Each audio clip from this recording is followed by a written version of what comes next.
Bonsoir Antoine Rigaud. Bonsoir. Alors là, nous sommes sous le chapiteau de la compagnie Les Colporteurs. Cette scène où vous nous accueillez, c'est aussi l'arène de la vie où se jouent plusieurs soirs par semaine des drames, des joies. Et c'est aussi l'arène du combat quotidien, du combat ordinaire contre l'exclusion, la marginalité également, via ce spectacle Bal des Intouchables. Oui, le combat, disons que c'est vrai que c'est un espace de parole. Et puis je pense qu'aujourd'hui, c'est important de s'occuper un peu s'occuper de l'humain en fait dans notre société qui est terriblement individualiste et matérialiste. Pourtant, si intelligente, si technologique, mais pourtant elle continue et elle met même de plus en plus de personnes un peu sur le bord de la route. Donc c'est pour ça que c'est vrai qu'on avait envie dans ce spectacle de s'occuper de s'occuper un peu de l'humain.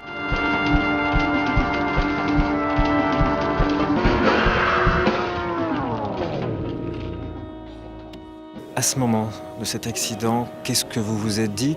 Où est-ce que vous avez puisé la force de remonter sur les fils et de continuer à vivre de vos rêves finalement? Mais en fait, je me suis pas dit grand-chose quand j'ai eu l'accident. En fait, c'est plutôt découvert une énergie que je connaissais pas de moi-même. C'est-à-dire que il y a eu, je pense, un instinct de survie et donc et puis connaissant mon corps, puisque ça faisait 25 ans que je travaillais avec, j'ai senti qu'il fallait pas lâcher l'affaire et que j'allais me remettre debout. Bon, c'est vrai que j'étais complètement paralysé au départ, mais j'ai eu cette sensation-là et je me suis pas posé de questions. En fait, j'ai jamais lâché, quoi. Alors après, remonter sur scène, refaire le spectacle, c'est aussi le soutien, c'est aussi les autres, parce que c'est pas quelque chose qui se fait tout seul, évidemment. Et je pense se remettre debout même dans sa vie, dans la vie. Bon, ma vie c'est le spectacle, donc, mais je veux dire dans la vie en général. Et c'est vrai que là, je pense que j'ai été quand même très très bien soutenu. L'énergie que j'ai pu dégager de bataille au départ m'a été rendue ensuite dans des moments plus difficiles par les autres. En fait, tout ça, c'est des équilibres qui doivent se trouver, mais c'est sûr que, enfin, moi je pense qu'on ne peut pas s'en sortir tout seul, donc c'est pour ça que c'est important de parler des liens et de l'attention à l'autre.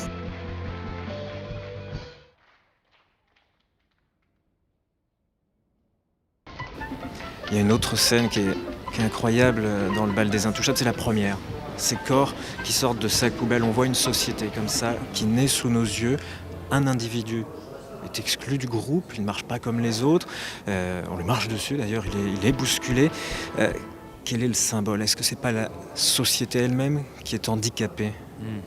Bah sûrement, ça c'est sûr que finalement dans les sociétés dites moins développées ou en voie de développement, ou je ne sais, on se rend compte quand même qu'humainement il y a beaucoup plus d'attention, donc c'est assez paradoxal effectivement. On attendrait d'une société intelligente, technologique et riche comme la nôtre, on attendrait beaucoup plus d'un meilleur équilibre, ou en tout cas beaucoup plus de partage, d'égalité entre les humains, quoi.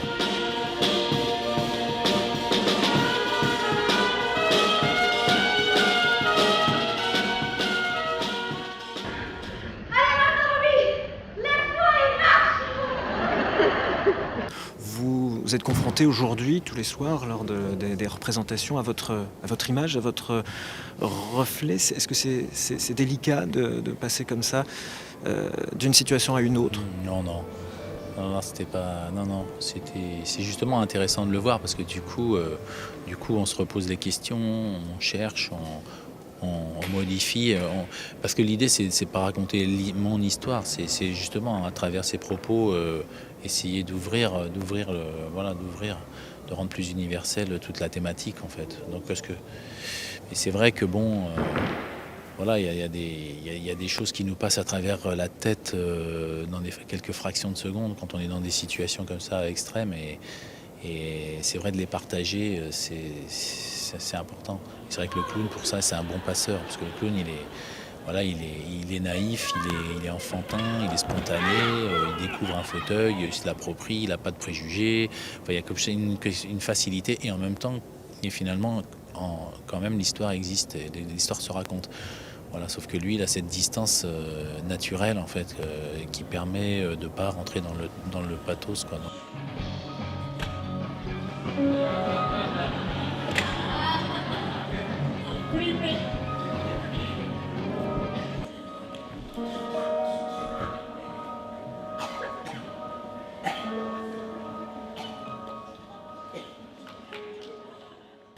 Antoine, est-ce que vous auriez un message à adresser à ces personnes qui subissent aujourd'hui leur handicap et qui laissent plus ou moins échapper leurs rêves?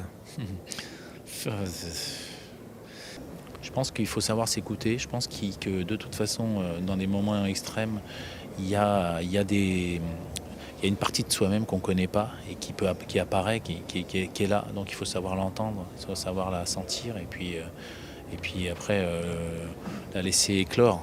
Et le handicap est devenu, de fait, peut-être aussi force créatrice pour vous.